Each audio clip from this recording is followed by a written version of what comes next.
Council President, if I may, just for purposes of clarification. Sure. It's more about procedure, I suppose, than anything else, and I'll start by... And use the microphone. Can't hear you. I'll start by basically addressing you the way that you address the legal department, at least, by saying don't take this the wrong way. Sure. And I'm not aware on how previous administrations conducted procedure here at the meetings, but I just wanted to advise, and I think we spoke about this at a previous meeting as to legal sitting at this table. We are here, and I say this in governance because I work with the whole council, and the attorneys that I supervise do so also. We are not here at the meeting to respond, one, to the public's questions. It would be inappropriate. They comment and they engage with the council, but we are not advocates. We're not legislators. We are here simply to answer legal questions that the council may have and procedural questions. Although we're scriveners, we write ordinances and resolutions at the request of council and the department heads. It is not our policy, our procedure, or our legislation. So we're not in a position, nor should we be, to answer factual questions. That may have been the past practice. I think it's inappropriate. We're not here on a factual basis. We're here for legal questions that may arise and procedural questions. And the audience needs to understand that, but it also respectfully applies to the council. We cannot make have factual answers to something that Health and Human Services may have, any type of ordinance or resolution. I hope I'm being clear as to what the difference is between the substantive factual issues that may arise for the council in these meetings and the procedure and the legal basis. And I just wanted to clarify that because you left this room with the impression that somehow the legal department, at least, was not providing you with something that we are legally bound to do so, and I think that that's incorrect. And I wanted it to be clear that we are not here to answer factual questions on any of the legislation, respectfully. Respectfully understood. So your position is very clear, and so it wasn't necessarily so clear to me. As you said, your predecessors, including the former business administrator as well as the former corporation counsels and others, would answer questions as it pertained to the council and questions directed to the council, because every member who comes up and asks questions is directing their questions to the city council, as is required by law, as our municipal code and the rules of order so stipulate on that. And so you've made it very clear, which is understood, that this is not going to be your role, and maybe it's not the role of the business administrator either going forward. And so that Council President, allow me to finish my remarks. And so with that in mind, when it pertains to any item that comes before this council that is presented by the administration, in fact, it should be the administration's policy or procedure or process, however you want to say, going forward, to make sure that you have the appropriate staff to respond to questions that are directed to the council, that the council is required to vote on by law. It should be the administration's position to have the appropriate staff, whether it's you or someone else, to respond and answer those questions. And under the circumstances that if that person isn't available to do that, then you shouldn't necessarily expect the city council to be able to respond to those answers that we may not have already covered in a city council caucus, or that we may not have contemplated in previous discussions around that.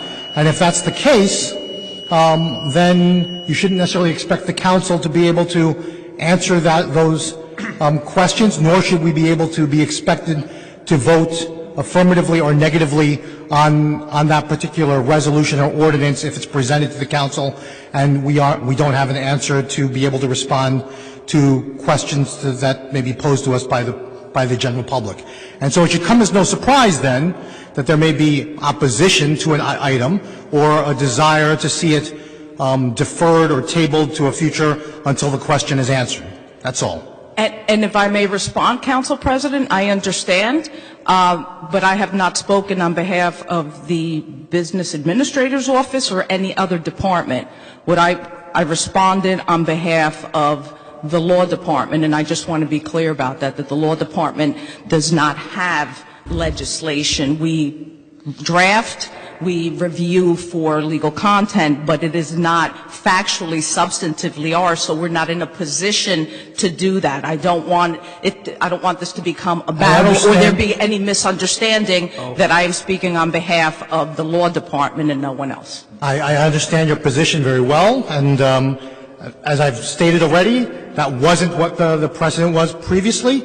And so if that's changed, and apparently it has, it's clear, then under the circumstances, I'll just say again that the business administrator, the onus falls upon you to make sure that you have appropriate staffing here to answer those questions. And look, I can't speak for the entire council on this, but if certain questions are posed by the public that we don't have the ability to answer or we didn't contemplate it in caucus, then we will look to table things or defer them to a future meeting until we get the answers. Rolando, we brought it up before. This council should have their own lawyer, just like the planning board does and the zoning board. We should have our own lawyer. That's not, that has nothing to do with the administration. And add to what the council president say, if first reading we understand because we have the caucus, we actually ask so much. But second reading, before we take a vote, if any bring up the issue by general public, and we believe that that's important, and somebody will answer, then we're going to make sure every second reading, any department related audience, they all show up here. Period. If they not show up, we're going to ask them withdraw, we're going to postpone, we're going to table it. Whatever we can do in this house, we will do it. I'm going to get everybody a copy of the Faulkner Act so you can read it, and then we can have a discussion at maybe one of the next caucuses. I just want some clarification here. So, are the caucus meetings not sufficient? Is that why you think that we're not answering the questions? I understand that there are times when questions come up and I'm just confusing why we're having this on the record discussion right now about. That's not the concern or that was raised. Just there was a question from the public, and the council wasn't prepared to answer that, and apparently nobody else was either. And the people who needed to answer it possibly weren't here. And Mr. Harrington, as Councilman Yun pointed out, answered the question at the time. In fairness to Councilman Yun, it doesn't represent the city's position. He represents his private interests and his clients, which is a fair point and assessment to make. And so, with regard to kind of the questions that were posed, someone from the city should be able to respond to that. Otherwise, the council either just has to assume, we can't take it at word that Mr. Harrington is looking out for our best interests as council members in representing the public on that. We should have somebody who's looking out for the public's best interest on these matters. Because he, as a representative, as a private company, private interested, then we going to take a vote based on public interest, a big difference. So then somebody have the city side have to be answered to us. You know, I mean, it's very clear. It was because we try to want to be fair. You know what I'm saying? So nothing wrong with that. The council asks fairness and transparency. So what's wrong with that? Understood. But listen, long story make short, I think we as almost council people has the same pace. Second reading, every department who is ordinance in the agenda, second reading, they should all sit down till end of the meeting. So answer the public question, because we have by first reading at the caucus meeting, we got so much information. Something, we're not the perfect, we're not the God. Something we missed that part of it, and the public bring up the issue and concern. They show up to city council, they speak up, then somebody will answer something we don't know. We cannot just, we don't know, but we're going to vote for yes, we're going to vote for no. Is that fair to people? Yeah, that's fair. And also, and we're clear, law department write on the ordinance, but you not just write on the ordinance without understanding you just write on ordinance.